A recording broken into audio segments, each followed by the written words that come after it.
L'hebdo-parleur, 7 jours de lutte dans le viseur.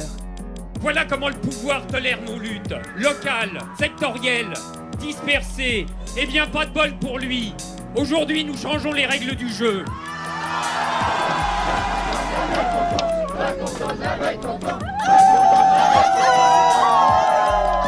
J'aimerais bien qu'on commence à me considérer en tant que tel. Radio Parleur, le son de toutes les luttes. Cette semaine, dans l'hebdo-parleur, une culture du viol à la française, une éphémère vie de rond-point en gilet jaune dans la capitale, et Martine, une histoire de bifine. On est peut-être enfin en train de le réaliser. Non, les violences sexuelles, les viols, le machisme, tout ça n'est pas le fait de quelques gros dégueulasses, mais le résultat d'un système global de domination. La parole se libère dans les rédactions, à l'hôpital, dans les partis politiques et partout ailleurs. Cela ne fait que commencer. C'est dans ce contexte que la militante féministe Valérie Rey-Robert publie Une culture du viol à la française, un ouvrage qui pointe l'existence d'une culture de violence envers les femmes, une culture à la fois mondialisée mais aussi spécifique à la société française. Valérie Rey-Robert, bonjour. Bonjour. Dans votre livre, vous définissez la culture du viol comme étant la manière dont une société se représente le viol, les victimes de viol et les violeurs à une époque donnée. Comment vous en êtes arrivé à formuler la culture du viol de cette façon ? C'est pas moi qui ai formulé la culture du viol de cette façon-là. Elle a été formulée par différentes chercheuses, sociologues, universitaires américaines. Moi, en fait, je me suis contentée, entre guillemets, de reprendre leur définition et de voir les spécificités françaises de la culture du viol, en m'appuyant aussi sur les travaux de Johan Scott sur le sujet, qui est une universitaire américaine. Et de quelle manière cette culture du viol se normalise dans notre société et par quels moyens elle se diffuse le plus dans notre vie quotidienne ? Alors en fait, il faut comprendre qu'il y a sans aucun doute une culture du viol dans la plupart des pays. Pour revenir sur la définition, la culture du viol, ce sont l'ensemble des idées reçues sur les victimes, les auteurs et les viols eux-mêmes. Et en fait, selon les pays, puisqu'on parle de culture, il y a des différences culturelles, et donc il y a forcément des différences culturelles dans les idées reçues autour des violences sexuelles. Et en France, l'idée reçue qui diffère des autres pays, c'est qu'en fait, on aura une certaine façon d'envisager les relations hétérosexuelles fondée sur la domination masculine, fondée sur une certaine violence et qui est complètement assumée. Et donc, en fait, lorsque les féministes dénoncent les violences sexuelles, certains vont leur répliquer qu'en fait, elles n'ont rien compris, que c'est des rapports amoureux, certes un petit peu violents, certes un petit peu brutaux, mais que ça fait partie du patrimoine culturel français, que c'est au fond assez excitant et qu'il n'y a rien à y changer. Et donc, en fait, ça se diffuse par absolument tous les canaux possibles, par les médias, par les arts, par le langage, par en fait toutes les strates de la société. C'est bien pour ça d'ailleurs qu'on emploie le mot culture, pour montrer que c'est diffusé par tous les canaux possibles. Et donc avant de définir la culture du viol dans votre livre, vous la contextualisez d'abord à travers des exemples de cas précis de viols qui ont eu lieu ces dernières années. Vous commencez par des cas aux États-Unis et ensuite en Inde. Et vous montrez qu'il y a une continuité et un schéma semblable donc, dans la réalisation de ces violences sexuelles et dans les conséquences qu'elles entraînent. Est-ce qu'on peut détailler quels sont ces schémas similaires qu'on retrouve pourtant entre deux pays très différents ? Si je prends ces exemples, c'est pour montrer en fait que le terme de culture du viol qui était apparu dans les années 70 disparaît et rejaillit à l'occasion donc de 4 événements. Là on va en parler de 3 en 2013. Quels sont ces événements ? Ce sont 2 viols aux États-Unis et un viol accompagné de torture avec d'actes de barbarie et de la mort de la victime en Inde. Et en fait, on constate que, effectivement, les pays sont très différents, les circonstances des viols sont très différentes, mais dans tous les cas, on assiste à la même chose, c'est-à-dire la culpabilisation de la victime et des excuses données au violeur. Dans un cas, aux États-Unis, on va dire que la victime était alcoolisée, que les violeurs étaient de grands sportifs, par ailleurs de braves garçons, donc tout ça n'était pas si grave. En Inde, on va expliquer que la victime est sortie seule le soir avec un garçon qui n'était pas son mari, et qu'au fond, si elle n'avait pas fait ça, tout ça ne lui serait pas arrivé. Et donc les violeurs, au fond, ont quelques excuses à s'être comportés comme ils se sont comportés. Eux-mêmes, d'ailleurs, alors rappelons-le, ils ont violé une femme jusqu'à ce qu'elle en meure, ont expliqué que si elle n'avait pas résisté, ils n'auraient pas été aussi violents. Donc au fond, c'était sa faute. Et donc on constate une continuité, en fait, dans les excuses qui sont données aux violeurs et la responsabilisation de la victime. L'hebdo-parleur, 7 jours de lutte dans le viseur. Sur les ronds-points, dans les cortèges, dans les médias, des femmes nombreuses s'expriment au cœur du mouvement des Gilets jaunes. Une mobilisation dont les braises continuent de rougeoyer malgré un gouvernement qui joue la montre sur le grand débat. Un one-man show présidentiel dont on vous parle sur radioparleur.net avec la politologue Hélène Hatzfeld. Mais pour cet hebdo-parleur, on vous embarque dans Paris. Paris, la ville qui résiste aux vagues jaunes. Pas un rond-point, pas une place occupée par les gilets. Nulle part sauf la place des Fêtes dans le 19e arrondissement. Pendant quelques jours cette semaine, une cabane éphémère bien vite rasée par les services municipaux. Un lieu qui a quand même eu le temps d'expérimenter un peu la magie de cette vie en jaune, celle des débats, des rencontres, des échanges entre voisins et de la découverte des autres. On est en train de faire un rond-point, on essaye de faire un rond-point. Le mouvement des Gilets jaunes, il a prospéré parce qu'il y avait tous ces petits noyaux de solidarité, tous ces petits groupes qui se créaient. Sur chaque rond-point, partout. C'est comme ça qu'il est né, c'est comme ça qu'il a rassemblé. En ville, on a toujours manqué de ça, on n'a jamais eu ça. On s'est retrouvé du coup dans des manifestations à Paris où il y avait des masses de monde, c'était impossible à quantifier. Moi j'ai l'impression que 95% des gens venaient d'ailleurs, venaient pas de Paris. Enfin, c'est quelque chose qui a fait boule de neige partout en France, qui est énorme, sauf dans les plus grandes villes. C'est des gens qui viennent d'ailleurs qui s'y rassemblent. Donc on essaye de multiplier les ronds-points à Paris. On est un peu pionniers, Montreuil l'est plus que nous. On est les deuxièmes. Le but c'est que ça fasse modèle et qu'il y en ait plein à Paris. Et on a fait pour l'instant un truc vraiment de fortune, avec des ficelles, des bâches, des palettes. On a un bras zéro. C'est pas du dur, c'est pas du solide, c'est pas magnifique, c'est une cabane. Il y a des gens tous les jours, ça tourne. On est là de 8h à minuit, 2h du matin, on a même terminé autour du feu à 4h du matin.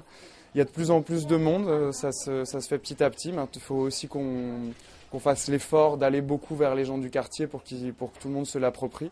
Justement, en fait, il y a un gros questionnement autour des quartiers populaires en disant les quartiers populaires ne font pas les gilets jaunes, ils ne viennent pas, ils ne se rassemblent pas. Qu'est-ce que t'en penses, toi, de tout ça ? Quand on regarde des gilets jaunes, c'est impossible de trouver une tendance de qui y a, quel genre de gens, c'est trop disparate. Je pense pas qu'il y ait particulièrement pas les quartiers populaires. Je pense qu'il y a des gens des quartiers populaires qui sont gilets jaunes. On en voit de plus en plus. Faut pas non plus que ça soit une obsession que les quartiers populaires se soulèvent. Faut que tout le monde se soulève. C'est bien qu'on soit là maintenant, je pense, parce qu'on est un tournant pour le mouvement des gilets jaunes. On a tenu les fêtes. Maintenant, on arrive, on débouche sur le printemps. On a le 16 mars qui vient, qui s'annonce comme une grosse date. Ça peut que monter, que faire florès. Donc c'est maintenant qu'il faut s'y mettre. Demain, elle a mis de la cannelle, le garçon. Mais dis-moi. La cannelle, juste ça. La cannelle ici, juste là. Ouais, d'accord. On en a mis trop. Non, on en a mis très. Elle en a mis très. Il faut un bon jus d'orange. Il faudrait acheter un jus d'orange en une bouteille de 2 litres pour marier avec le. Comment vous appelez ? Rosa. Rosa. Vous habitez ici ? Oui, j'habite le quartier. Et vous êtes gilet jaune ? Oui.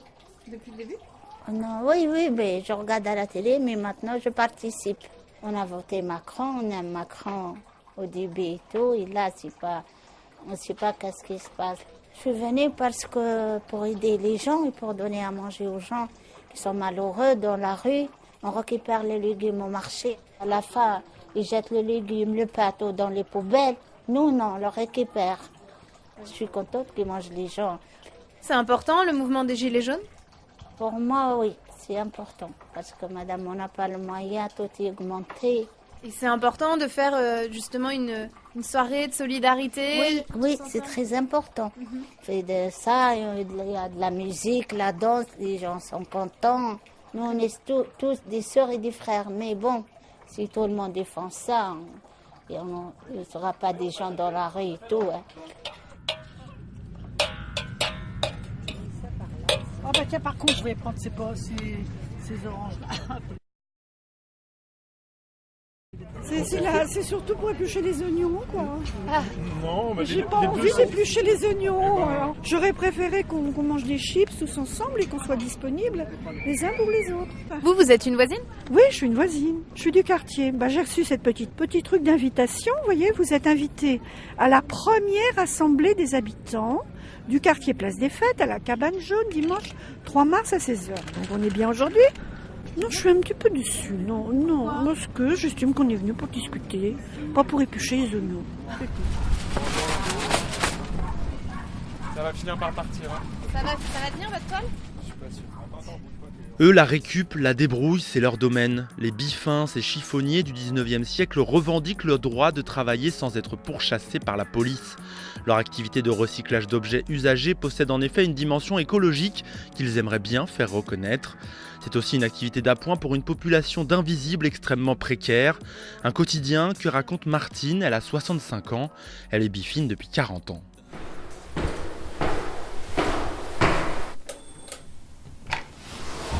Bonjour. Bonjour.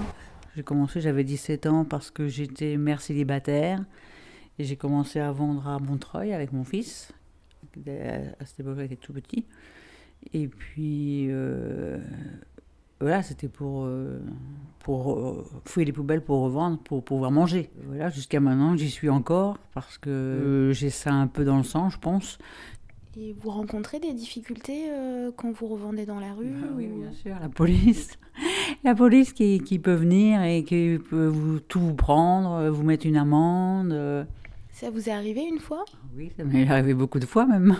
Oui, bien sûr, oui. L'habitude, j'ai même été convoquée au commissariat, menottée, jugée. Oui, bien sûr, ça m'est arrivé beaucoup de fois. Il y a des marchés qui sont organisés, notamment au Carré des Biffins. Oui. Ben ça, c'est la lutte qu'on a faite depuis 2009. On a lutté, on a milité pour avoir des carrés Biffins. Depuis 2009, donc, il y a le carré à la Porte Montmartre. J'ai pas de place là-bas parce que j'en ai pas voulu. Hein. C'est de mon propre chef, hein, parce que j'en ai pas voulu. On a milité longtemps pour avoir ce carré Biffin et quand on l'a obtenu par la mairie de Paris, eh ben, on a compris qu'on serait plus autonome, qu'on serait géré par une association qui s'appelle Aurore, parce que les gens qui sont sous le carré Biffin, ils doivent rendre des comptes, donner des papiers. Tout ce contenu me déplaisait. Je veux rester autonome. Je veux personne qui me commande, qui me dise tu vas aller là, tu vas faire comme ci, tu vas faire comme ça. Ça a toujours été ma philosophie à moi, d'être libre. Donc me soumettre à des lois, j'aime pas trop. Mais je vais vous faire voir toutes mes trouvailles. Alors voilà, c'est tout mon matériel avec toutes les perles que j'ai récupérées, que j'ai trouvées dans la poubelle. Tout est là, tout mon matériel bijoux est là, vous voyez. Là, j'ai trouvé des queues de je sais pas quoi, hein, j'en sais rien, j'aime pas trop... Vous voyez, je les ai transformées en boucles d'oreilles que je vais vendre. Je trouve ça joli. Les gens, ils jetaient beaucoup plus avant. Et il y avait beaucoup moins de biffins. Par exemple, à Montreuil, on était une cinquantaine. De 30 à 50 biffins. Et parfois beaucoup moins. Maintenant, vous allez à Montreuil ou à Croix-de-Chavaux ou à Clignancourt. Et il y a ceux qui sont à la Sauvette, ceux qui n'y sont pas. Oui, il y a tout un mélange de gens parce qu'il n'y a pas assez de marchés biffins. Donc il y a tellement de gens maintenant qui fouillent dans les poubelles et puis souvent il y a des bagarres, tout ça, il faut faire attention, c'est dangereux parfois. Donc moi j'y mets moins les pieds qu'avant, ça c'est vrai. Tout ça, ça a été trouvé à la poubelle. C'est énorme. C'est énorme. Hein. Il y en a beaucoup. Il y en a beaucoup. Hein. Donc voilà, quand j'ai besoin de boutons, je plonge là-dedans pour chercher. Et voilà, c'est des milliers de trésors. Milliers de trésors, j'ai pas besoin d'aller à la boutique, tout est là.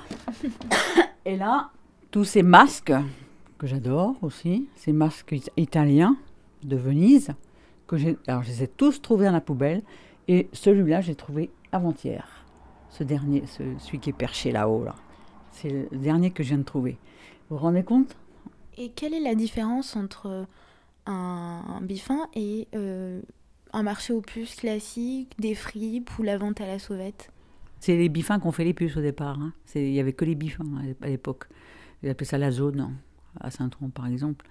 Donc après, il y a des biffins qui sont devenus plus en plus spécialisés par rapport à des objets, tout ça, et qui ont loué des boutiques, et maintenant qui sont antiquaires, qui sont devenus très riches. Et voilà, après, oui, c'est différent. Maintenant, les puces, les biffins, on les chasse des puces. On n'a plus le droit de vendre à la sauvette dans les puces maintenant. C'est fini. Parce qu'il faut que les trottoirs soient assainis, il faut que ça soit beau, bien, lisse. Donc, il ne faut pas faire voir la misère. C'est pas beau de faire voir la misère. L'hebdo parleur, 7 jours de lutte dans le viseur. De Martine aux gilets jaunes en passant par les victimes de violences sexuelles, c'est une France encore trop souvent invisible qui prend la parole dans cet hebdo-parleur. On se retrouve la semaine prochaine pour un nouvel épisode. D'ici là, rendez-vous tous les jours sur radioparleur.net et sur toutes les plateformes de podcast. Vous y retrouvez nos reportages, nos émissions, nos entretiens et nos conférences. On vous souhaite une très très belle semaine sur Radio Parleur, le son de toutes les luttes. Never speak or eat, but it snooze in the shadows. Get nutritional values off of chewing tobacco. When the sun rises, he on the move with a lasso. After his sun